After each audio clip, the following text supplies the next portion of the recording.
இனி ஃபார்மலாக நம்முடைய பொதுக்குழு ஆரம்பம். 2016 மார்ச்சில் ஒரு சிறிய கூட்டம் இந்த சென்னை மாநகரத்தில் ஒதுக்குப்புறத்தில், ஆனால் மிகவும் ஒரு எழுச்சிகரமாக ஒரு சங்கம் துவங்கியது. முதலில் armed forces veterans association of India, அதனுடைய தமிழ் மாநில குழு அப்படிங்கிற பெயரில் ஆரம்பித்தாலும் நாளடைவில் நமக்கென்று ஒரு தனி முத்திரை, தனித்துவம் எல்லாம் இருக்க வேண்டும் என்ற எண்ணத்தில் இராணுவத்திலிருந்து ஓய்வு பெற்ற பின் நம்மளுடைய சுயமரியாதையை காக்கும் விதமாக அலுவலர்கள் அல்லாத நமக்கு நம்மை நாமே வழிநடத்திக் கொள்ளலாம் என்கிற ஒரு துணிவுடன் ஆரம்பிக்கப்பட்டதுதான் ஜேசிஓஸ் வார்ஸ் வெட்டரன்ஸ் அசோசியேஷன்.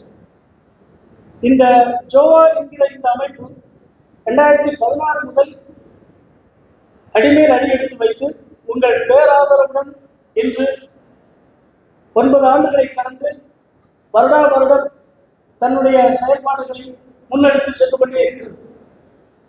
இது இன்றைய தினம் நம்மளுடைய ஜோவாவுடைய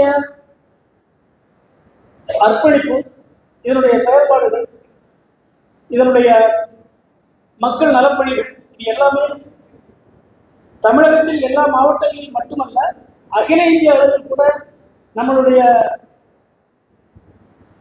பெருமையை அவர்கள் உணர்ந்திருக்கிறார்கள். இதில் ஜோவாவுக்கு நிச்சயமாக ஒரு பெரிய ஒரு என்ன சொல்றது, ஒரு பெருமை என்று நாங்கள் சொல்கிறோம். நம்முடைய முன்னோடிகள் மிக தெளிவாக இந்த சங்கம் கணக்கு எழுதுவதிலும் கணக்கை சமர்ப்பிப்பது, இதை கரெக்டான வழியில் ரிஜிஸ்ட்ரார்கிட்ட ரினியூவல் பண்ணுறது, எல்லா சிஸ்டமும் பண்ணி இந்த சங்கம், இந்த ஜோவா சங்கம் எந்த காலத்திலும் தொடர்ந்து முன்னேறி கொண்டிருக்க வேண்டும், தொடர்ந்து நடந்து கொண்டிருக்க வேண்டும், எந்த ஒரு தொய்வும் புரிந்துவிடக்கூடாது என்பதற்காக மிகவும் சட்டபூர்வமாக ஒரு மிக மிக ஒழுக்கமான ஒரு அமைப்பாக ஓடிக்கொண்டிருக்கிறது. இன்றைய தினம் நான் ஊரெங்கும் 1008 சங்கங்கள் இருந்தாலும் இந்த ரெஜிஸ்டர்டு சங்கம் நிறைய இருக்குது. ஆனால் அந்த ரெஜிஸ்ட்ரேஷன் பக்காவாக ஒவ்வொரு வருஷமும் புதுப்பிக்கப்பட்டு எல்லாம் இந்த பதிவு பெற்ற சங்கங்கள் எல்லாம் இருந்தாலும் ஜோவா தன்னுடைய பதிவை மிக மிக தெளிவாக வருடம் புதுப்பித்து எப்போவுமே ஆன்லைனில் இருக்கிற மாதிரி இருந்துகிட்டு இருக்கிறோம். இந்த வகையில் எங்களை வழிநடத்தி செல்கின்ற எங்கள் தலைவர்கள் எங்களை தொய்வு விடாமல் கரெக்டாக இதெல்லாத்தையும் பண்ணிட்டு இருக்கணுன்றது ஒரு கழுகு பார்வை மாதிரி எங்களை பார்த்துக்கிட்டே இருந்து எங்களை வழிநடத்தி சொல்கிறாங்க. அந்த வகையில் அவர்களுக்கும் நாங்கள் மிக கடமைப்பட்டவர்கள்.